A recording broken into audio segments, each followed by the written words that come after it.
You think you have 100 different worries. You don't. Behind almost all of them is a single fear, one wound your mind keeps circling, without ever daring to name it. That's why the worries never seem to end. You keep cutting the branches and never touch the root. In the last few videos, we broke down how overthinking traps you, the loop, the disguise, the way it quietly steals your focus, but we never asked the deepest question. Why does your mind loop about that thing and not something else? Why does one person lie awake over money, another over what a friend said, another over a mistake from 10 years ago? The topics look completely different. The engine underneath is almost always the same. Today we're going to find it, the one fear quietly running your mind, because the moment you can name it, it starts to lose its grip. This is where the loop finally runs out of fuel. Fair warning, this one goes deeper than the others, so stay with me to the end. 1. It's one fear wearing 100 masks. Your worries feel unrelated. The deadline, the text they didn't reply to, the way your voice sounded in that meeting. But watch them closely, and you'll notice they rhyme.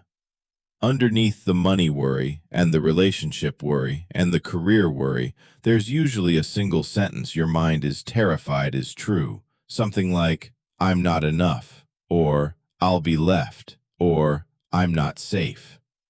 The surface changes constantly. The fear underneath barely moves. You don't have 100 problems. You have one fear, showing up in 100 costumes. Watch how it rhymes. What if I bomb this presentation? And what if they leave me? And what if I never figure my life out? They feel like 3 separate problems. But sit with them, and the same quiet voice is underneath all 3. I'm afraid I'm not enough. And one day everyone will see it.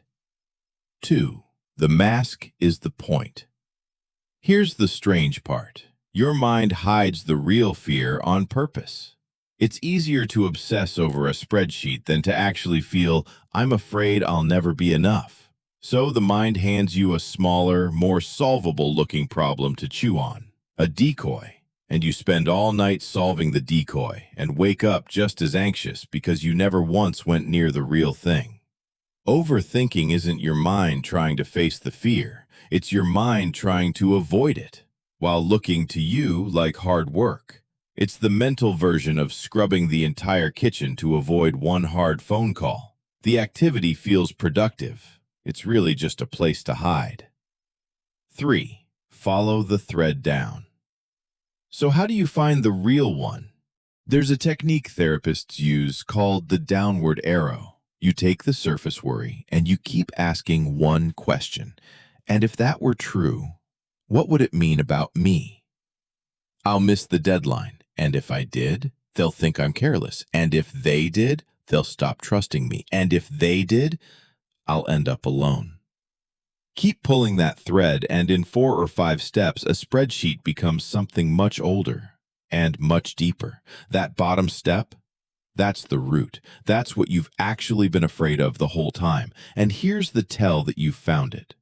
Run the same ladder on a completely different worry, the argument with your partner, the number in your bank account, and you'll usually arrive at the exact same bottom step. Different doors, same basement. 4. The fear has a shape. When people follow that thread all the way down, they tend to land on a small handful of core fears. That they're not enough, that they're unlovable, that they'll be abandoned, that they're not safe, that they'll lose control. Almost every spiral you have ever had traces back to one of these. And here's what matters most. They are not facts about you. They're old conclusions, usually formed when you were very young by a mind too small to know any better. You didn't choose the fear, you inherited it, but you get to be the one who finally questions it. The people who seem the most grounded aren't the ones without a core fear. They're the ones who finally turned around and met theirs. And as I listed those 5, one of them probably landed a little harder than the rest. That small flinch, that's not nothing. That's the thread, showing you where it starts. Before we go on, sit with this for a second, because it only works if it's yours. Think of the worry that's been loudest for you lately. Now ask it just once. If this came true, what would it say about me? Whatever answer rises up, drop it in the comments in a few words if you're willing. You might notice something a little eerie. It's the same route a lot of other people are quietly circling too. Now, let's keep going. 5. Name it to tame it. Here's why naming the fear changes everything, and it isn't just poetic. The neuroscientist Matthew Lieberman at UCLA studied what happens in the brain when you put a feeling into words. When people simply labeled an emotion, just named it, activity in the amygdala, the brain's alarm center, actually went down. Naming the fear doesn't feed it, it calms it. And that's the cruel irony of overthinking. The loop runs precisely because you won't say the real thing out loud. The unnamed fear gets to run wild in the dark. The named one has to sit still and be looked at. So say it plainly. I'm afraid I'm not enough. The sentence that feels the most dangerous to admit is almost always the one that sets you free. And there's a reason it has to be out loud or on paper, not just thought. A thought spins, a named thought sits. That's why writing the fear down in one plain sentence can do more in 30 seconds than an hour of turning it over in your head ever will. Try this tonight. When the spiral starts, don't argue with it. Just finish one sentence on paper. What I'm really afraid of is... Whatever lands after that is where the real work is. 6. The fear was once protection. And here's the shift that changes your entire relationship with it. That fear is not your enemy. Think of it less like an attacker and more like a smoke alarm that never got switched off. It did its job once, but now it shrieks at burnt toast years after the real fire went out. A long time ago, it was trying to keep you safe. The child who learned, I have to be perfect or I'll be rejected, wasn't broken. They were adapting to survive whatever they were living in. The fear did its job. The problem is that it never clocked out. It's still running a program written for a world you don't live in anymore. So you don't have to hate it, and you don't have to fight it. You can do something far more powerful. You can thank it and tell it that you've got this now. Psychologists who study these deep patterns, the ones Jeffrey Young called early schemas, find they almost always begin as a survival strategy in childhood. Picture a kid who figured out early that love showed up when the grades were perfect and went quiet when they weren't. So they became flawless, the achiever, the one who never dropped the ball. 30 years later, that same person is lying awake over one small mistake at work because deep down an old rule is still running. Slip up and you'll lose everything. The fear isn't irrational, it's just decades out of date. You're not fixing something defective in you, you're updating something that was once deeply loyal. 7. Give the fear a seat, not the wheel. The goal was never to delete the fear. You can't, and chasing that just becomes a new loop of its own.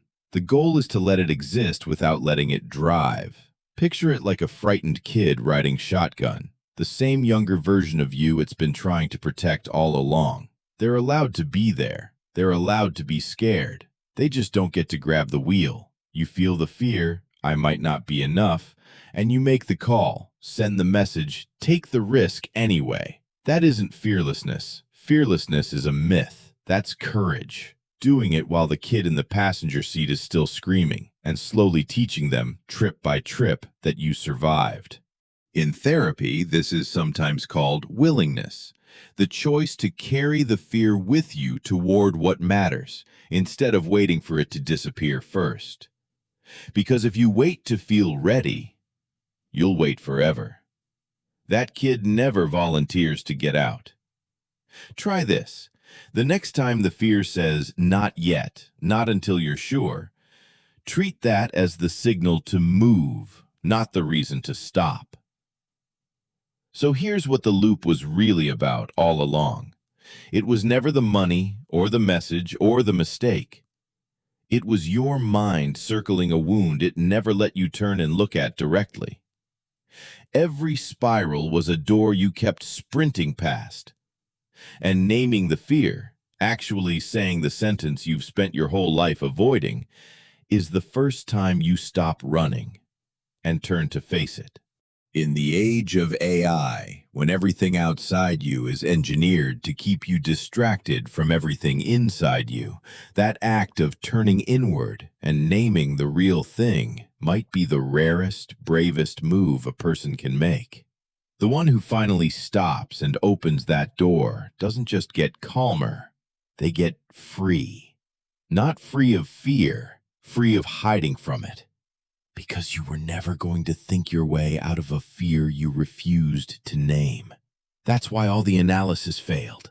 You were solving decoys. But the moment you drag the real one into the light, the moment you say, "This is what I've actually been afraid of," it stops being a monster under the bed and becomes what it always was.